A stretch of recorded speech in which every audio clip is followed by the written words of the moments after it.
Welcome friend, मैं हूं आपका ट्रेडिंग बड़ी हिमांशु और आज की वीडियो में हम फिर से निफ्टी की एनालिसिस की बात करेंगे। तो लास्ट टाइम में हमने जो भी बात की थी कि यहाँ से एक हमें छोटा मोटा या पहले हमने कहा था यहाँ से हमें लोअर टाइम फ्रेम में एक ट्रेड मिल सकती है, लोअर टाइम फ्रेम की ट्रेड मिली, उसके बाद हमने कहा था यहाँ से थोड़ा बहुत रिवर्सल देखने को मिल सकता है।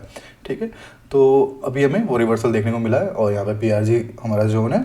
और उसके अलावा हमने क्या देखा था, यहाँ पे एक शार्प पैटर्न कंप्लीट हो रहा है और यहाँ पे एक जो बैड पैटर्न फेल हो गया था उसकी वजह से क्या होता है, जब बैड पैटर्न फेल होता है तो यहाँ पे क्रैप पैटर्न बनता है। तो क्रैप पैटर्न यहाँ पे अभी कंप्लीट नहीं हुआ है, क्योंकि क्रैप पैटर्न कहाँ पे होगा कंप्लीट, 650 के आसपास कंप्लीट हो सकता है। ठीक है, तो यहाँ से हमें एक पोटेंशियल रिवर्सल जोन मिला, मतलब ऐसा जोन जहाँ से हम ये देख सकते हैं कि रिवर्सल आने के चांसेस बन सकते हैं। ठीक है, तो ये अभी तक की हमारी स्टडी थी, चार्ट एनालिसिस बोलो या स्टडी बोलो, तो ये अभी तक का था। तो इसमें हम अभी क्या देख रहे हैं, अभी क्या चेंजेज हुए हैं उसको देख लेते हैं कि मतलब चार्ट में क्या चेंज हुआ है। तो हमारा जो रेजिस्टेंस था वो सेम रेजिस्टेंस है, लेकिन चार्ट में क्या चेंजेज आ गए हैं उसको देखते हैं। तो सबसे पहली बात हम क्या देख रहे हैं, यहाँ पे 5 वेव कंप्लीट होती दिख रही है हमारी, जैसे 1 2 3 4 एंड 5th। तो ये 5th वेव चल रही है, तो यहाँ से एक पॉसिबल है कि रिवर्सल आ सकता है, फिर से एक रिवर्सल देखने को मिल सकता है, मतलब चांसेस बन रहे हैं। उसके अलावा हम दूसरी चीज क्या देख सकते हैं, यहाँ पे एक डाइवर्जेंस देखने को मिल रहा है RSI में। ये डेली टाइम फ्रेम का चार्ट है, यहाँ पे आप देखोगे एक है हायर हाई का सीक्वेंस देखने को मिला है। और यहाँ पे हम देखेंगे अगर मोमेंटम इंडिकेटर यानी कि RSI में देखेंगे तो यहाँ पे लोअर हाइज बन रहे हैं, यानी कि RSI हमें यह मोमेंटम थोड़ा स्लो डाउन होता हुआ दिखा रहा है। और लोअर टाइम फ्रेम में जाके देखें तो फिलहाल हम हाई टाइम से देखते हुए चलेंगे, तो लोअर टाइम फ्रेम में हमें क्लियर होगा कि हम कैसी ट्रेड ले सकते हैं। तो सबसे पहली बात आज की लर्निंग क्या होगी दोस्तों, एक चीज अपने दिमाग में रखना कि देखो, एक होता है हमारा बेनिफिट ड्रिवन रिस्क। तो बेनिफिट ड्रिवन रिस्क क्या होता है कि आपको रिस्क रिवॉर्ड सही मिल रहा है किसी ट्रेड में, तो आप उसमें मतलब आपका रिवॉर्ड बहुत ज्यादा है, तो वहां पे आप थोड़ा बहुत रिस्क ले रहे हो। ठीक है, तो एक दूसरा टाइप का रिस्क होता है जिसको हम ईगो में लेते हैं, कि जैसे कि मतलब मान लो यहाँ पे रेजिस्टेंस है, तो रेजिस्टेंस पे हम यहीं पे से इसको बाई करने की कोशिश करेंगे, क्योंकि हमें क्या है कि हमें पहले इसको ट्रेड को लेना है, तो हम रेजिस्टेंस पे बाई करने की कोशिश करते हैं, जिसकी वजह से क्या होता है कि हमारा लॉस होने के चांसेस बढ़ जाते हैं। तो आपको ये चीज ध्यान रखना है कि कभी भी मतलब ऐसा ध्यान रखना कि कभी भी किसी भी ब्रिज के नीचे से फ्लाई करने की कोशिश नहीं करनी है। यानी कि ब्रिज के नीचे से फ्लाई करने का मतलब क्या है कि वहां पे आप अनवांटेड रिस्क ले रहे हो, वो रिस्क लेने की जरूरत नहीं है आपको। अगर जैसे यहाँ की बात करें तो ये हमारा क्या है कि एक तरह का रेजिस्टेंस है, तो रेजिस्टेंस के नीचे खरीदने की जरूरत नहीं है, इसके ऊपर निकल जाए उसके बाद से अगर यहाँ पे टेस्ट वगैरह करता है, जो भी हम देखेंगे, अगर यहाँ पे देखो ऊपर निकल जाए तो हम उसको ले सकते हैं, लेकिन हमें इसके नीचे से लेने की कोशिश नहीं करनी। और कई लोग क्या करते हैं जैसे कि पहले तो उन्होंने ले लिया, उसके बाद से ऐसा सोचते हैं कि अगर ये रेजिस्टेंस टूट जाएगा तो हमें बहुत अच्छा प्रॉफिट देखने को मिलेगा। तो इसमें अगर आपको ये आपके दिमाग में क्लियर है, इसलिए मैं बोलता हूँ इफ एंड देन प्रोसेस के हिसाब से अगर ट्रेड करोगे तो आपका थोड़ा बहुत क्लियर हो जाएगा। अगर आपको ये चीज क्लियर है ना कि अगर ये रेजिस्टेंस टूटता है तो हमें यहाँ से एक मोमेंट अच्छी देखने को मिल सकती है, तो आपको क्या करना है, रेजिस्टेंस टूटने का वेट करना है। आपने पहले ही बोला कि अगर ये टूट जाएगा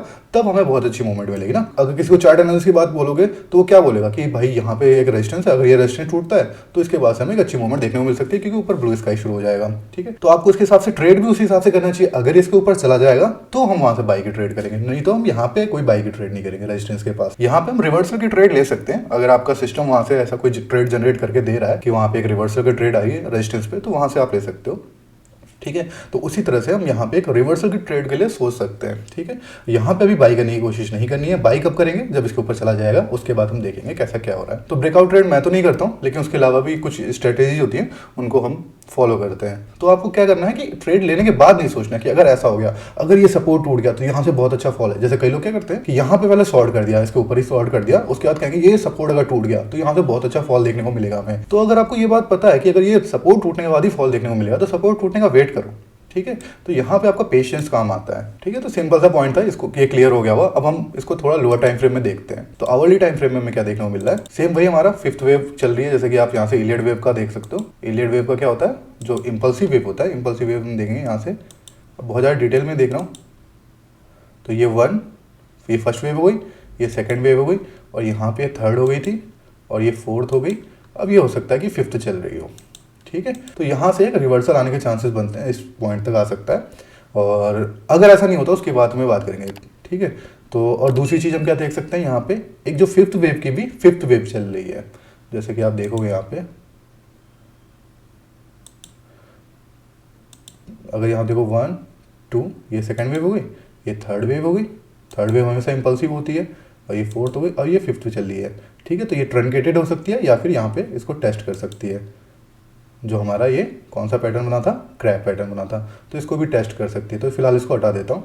तो ये चीज़ हमें देखने को मिल रही है। उसके अलावा हम क्या देख सकते हैं, यहाँ पे किसी टाइप का डाइवर्जेंस तो नहीं क्रिएट हो रहा है दोस्तों। अब यहाँ पे क्या हमारा ट्रेड प्लान रहेगा नेक्स्ट वीक के लिए, अगर हमारा यहाँ पे गैप अप ओपनिंग होती है, तो गैप अप ओपनिंग होती है तो ये हमारा एक वार्निंग साइन होता है कि यहाँ पे अभी ट्रेड एग्जीक्यूट नहीं करनी है।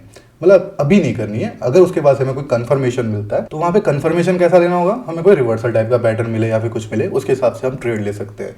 और उसके अलावा क्या हो सकता है, अगर यहाँ पे प्राइस इस पोटेंशियल रिवर्सल जोन में यहाँ पे कंसोलिडेट करने लग जाता है, यानी कि यहाँ पे कुछ टाइम गुजारता है, बेस बना के ऊपर जाता है, तो हमें एक अच्छी मूवमेंट देखने को मिल सकती है।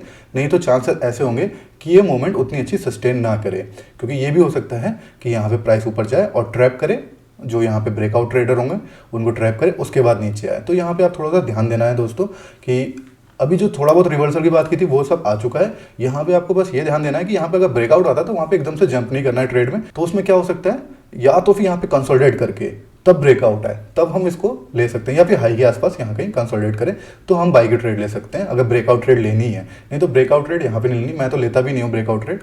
और उसके लिए अलग स्ट्रेटेजी होती है, उसके बारे में कभी बात करेंगे, NR7 स्ट्रेटेजी वगैरह, तो उसके हिसाब से आप अच्छी ट्रेड ले सकते हो। ब्रेकआउट ट्रेड लेनी है तो फिलहाल यहाँ पे नहीं लेनी है आपको, यहाँ पे आपको रिवर्सल की ही ट्रेड लेनी है। कम से कम यहाँ तक का रिवर्सल देखने को मिल सकता है 18,200 के आसपास तक का। ठीक है दोस्तों, अगर ट्रेड प्लान में हमारे कुछ चेंजेस होते हैं तो मैं आपको अपडेट कर दूंगा। फिलहाल हमारा ट्रेड प्लान यही रहेगा कि यहाँ पे अगर कंसोलिडेट करके ऊपर जाता है तो हम यहाँ पे बाई करने की कोशिश करेंगे।